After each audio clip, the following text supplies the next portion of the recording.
We're going to the moon, or going back, we should say. That getting there part was figured out a long time ago, but what still remains unknown is any idea about how we might be able to stay there. Because when you factor that into the equation, it starts to make more sense why people stopped going to the moon in the first place.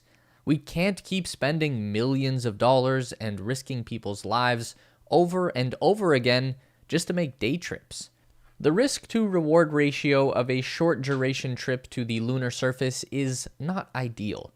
But if we apply that same equation to a long-term stay where we can really make the most out of the trip, where we can stay long enough to learn something profound about the universe and life itself, something that we never could have discovered on Earth, then that is worth the money and it is worth the risk. But we can't do that kind of in-depth research on the frontier of outer space without infrastructure. So we build on the moon. There's basically no point going back there if we don't intend to build something permanent, which leaves only the questions around what are we going to create up there? What will this moon base infrastructure do and how does it work? That is what we are going to try and figure out today. This is the space race. Okay, let's start off with two general strategies that are happening right now in terms of moon base infrastructure. We have on one side the Artemis project, which is spearheaded by the United States and NASA, but is backed by pretty much every other space agency on Earth. In October 2020, NASA released a document they call the Artemis Accords, which is a very generalized guideline for how international efforts will cooperate on the surface of the moon. The main pillars of the agreement are to enhance a peaceful relationship between nations, to promote transparency in policy and planning, to maintain interoperability using international standards. There's also a very interesting section about preserving space heritage, by which they mean that no one can do anything that compromises the original NASA moon landing site. That's essentially the first space heritage site. And then lastly, they agree that space resources must be shared. There must be no harmful interference between national moon activities and the environment of the moon, just be preserved with responsible disposal of spacecraft and of other equipment. So, that's pretty cool. It's very kumbaya, super optimistic, Starfleet kind of vibes. But there's not very much of a concrete plan on what they're actually going to do or when they will do it. On the other side of the table is China and Russia. They are the only two major players that are not signed on to the Artemis Accords. I think China was not even allowed to sign on, even if they wanted to. This is something called the Wolf Amendment that was written in 2011, and it's a measure prohibiting NASA from cooperating with China without the special approval of Congress. Russia chose not to sign on with the Artemis because, well, they're Russia. Anyway, China and Russia have made claims that they have plans to build on the moon within the next 5 years. The Chinese Space Agency is targeting 2027 for their first lunar research outpost. This would be an uncrewed station and would be deployed as part of the Chang'e 8's moon landing mission. This would be prior to any Chinese or Russian astronauts arriving on the moon, so the outpost would be constructed using robotics, which will be really fascinating to see how it plays out. But as far as any details on the specifics of what that would look like or how it might work, we've got nothing so far. NASA haven't released any specifics about what they might build on the moon, and to be fair to them, they're really just laser focused on getting people there and back safely, which is more than enough to worry about. But SpaceX have thrown out some ideas about how we might be able to leverage their Starship as a more permanent facility. So, given the plan right now, the Starship is only being used for the human landing system. This is like a ferry between lunar orbit and lunar surface. The Starship isn't responsible for getting people back home to Earth. The Orion spacecraft does that job. So once the lunar Starship has done its job, it can either just hang out in orbit around the moon, or it can make one more trip back down to the surface and stay there. And if we have a SpaceX Starship on the surface of the moon, then we essentially have a 9-meter diameter steel tube that's already been purpose-built to sustain human life and act as a base of operations for 2 astronauts on their week-long Artemis 3 moon mission. The plan from SpaceX is pretty basic. We just tip the Starship over and lay it down on the side, and then we cover it over with regolith, which is the fancy name for all of the dust and little bits of rock and stuff that cover the surface of the moon. So it would be like a low mound that would protect the ship from things like micrometeorites, radiation, solar flares, magnetic storms, all of the wild stuff out in space that the moon does not have enough atmosphere to shield us from. The airlock in the nose cone of the Starship would serve like a big round front door, and the rest would basically just look like a hill. It's a hobbit hole, really. We're going to make hobbit holes on the moon. While most of the Artemis Accords are just fluffy, virtue signaling unity stuff, there are a couple of sections with some weight to them. One of those being called Space Resources.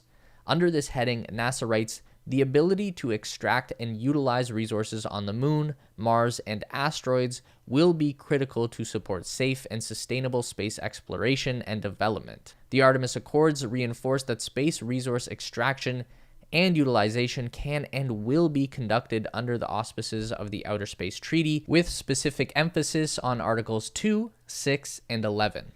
Okay, so now we've got to find where this is mentioned in the Outer Space Treaty. This is a document written up by the United Nations Office for Outer Space Affairs. If you didn't know that was a thing, it's a thing. So Artemis refers to Article 2 of this treaty, which says, outer space, including the moon, and other celestial bodies, is not subject to national appropriation by claim of sovereignty, by means of use or occupation, or by any other means. I think that is trying to say that a nation on Earth cannot stake a claim to land on the moon. We couldn't show up, plant a flag, and declare this is now Moon Canada. Next up, Article 6 states, parties to the treaty shall bear international responsibility for national activities in outer space, including the moon and other celestial bodies, whether such activities are carried on by governmental agencies or by non-governmental entities, and for assuring that national activities are carried out in conformity with the provisions set forth in the present treaty. The activities of non-governmental entities in outer space, including the moon and other celestial bodies, shall require authorization and continuing supervision by the appropriate state party to the treaty. Couple interesting points there. It's basically saying that anything that a nation or national representatives do on the moon, they can still be held responsible for on Earth. And second, any non-government entity that can reach the moon, aka SpaceX, must have permission and supervision from NASA to carry out any activities there.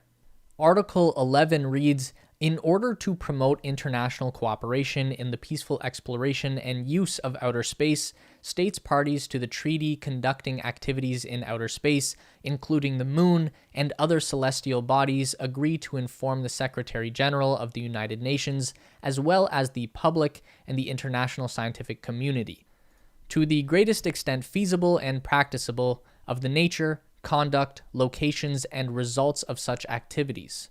On receiving the said information, the Secretary General of the United Nations should be prepared to disseminate it immediately and effectively. Which I think says that if you find anything weird in space, like alien evidence, for example, then you've got to tell the UN and the public about it. No secret keeping. Not that bringing a whole lot of stuff back to Earth from the moon is going to be very useful anyway. As far as we can tell, there's nothing particularly valuable there that isn't readily available here. If the surface of the moon was covered in rare earth metals, that would be something else, but it's not. So we are mostly looking at in situ resources for moon-based operations, using local resources to support moon-based infrastructure. We know that there are craters on the moon where the bottoms lie in perpetual darkness, never touched by light from the sun. So the temperature never rises above 60 degrees Kelvin, which is negative 213 degrees Celsius. These are also referred to as cold traps because elements that may have come along with the asteroids that made those craters, such as carbon dioxide, oxygen, hydrogen, and water, will remain in their solid form permanently and never escape as gas or vapor. So this is not confirmed yet, but it is very likely that the building blocks for breathable air, liquid water, and even methane fuel are all present on the moon in these cold traps. We figured out there are around 200 square kilometers of these particular crater bottoms on the moon, so there are plenty of options.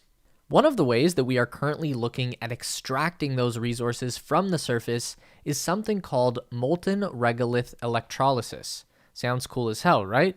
This is basically dissolving the regolith in a high temperature solvent to separate out the good stuff. We should be able to extract oxygen, silicon, aluminum, and titanium.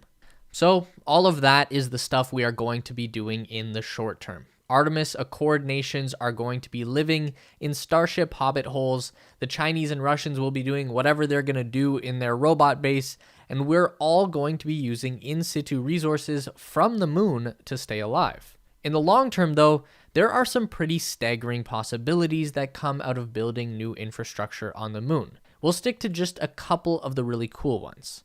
A lunar solar power plant could literally save the world.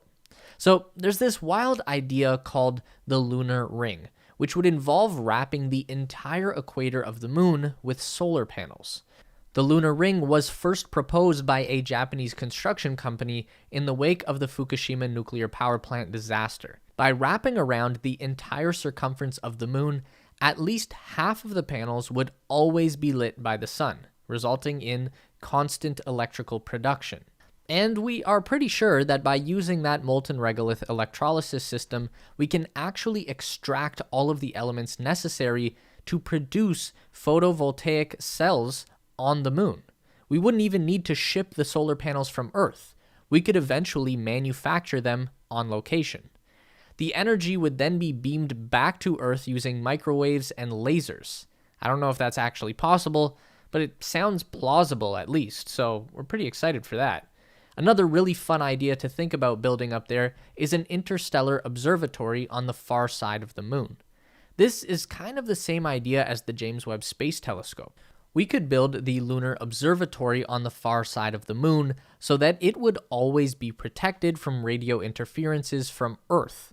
And we could build in the bottom of one of these perpetually darkened craters so that heat from the sun would never affect the instruments. They'd remain freezing cold just like the James Webb. And from that observatory on the far side of the moon, just imagine the kind of things we could see. It's generally accepted at this point that our ability to observe the universe from ground-based telescopes on Earth is only going to become more and more limited as the number of satellites and space stations and other stuff in low Earth orbit increases. And that number will increase by a lot very quickly. With all of these small rocket startups like Firefly and Rocket Lab and Virgin Orbit providing cheap and easy flights to orbit, plus once SpaceX gets their Starship program up and running with the capability to deliver hundreds of Starlink satellites per launch, if we're having a hard time seeing through the amount of stuff that's orbiting the planet right now, then it's going to be near impossible in just a few years. Now here is one last crazy idea. We all appreciate the value of an off-site backup when it comes to protecting data, right? Like, even if you have your digital photos saved on 3 different hard drives around your house, that won't do you any good if the house burns down. You need to do an off-site backup if you want to have true security. So why couldn't we do the same thing with very important things on Earth? Store them off-site, literally off-planet for extra safekeeping. And by important things, we mean the very essence of humanity, human DNA. You know, just in case. And while we're at it, we could go back up the genetic code for important food crops, key animals that we need for work like dogs, horses, and cows. We can make records of our mathematical formulas and scientific discoveries. All of it we can stash away somewhere safe under the surface of the moon. Then, even if us Earth-based humans can't survive our own cataclysm, even if we don't get the chance to start again, maybe somebody else will come along at some point over the next few billion years, and maybe those people, or whatever they happen to be, can at least learn something from everything that we've done. Anyway, let us know what you think about extending humanity to the moon.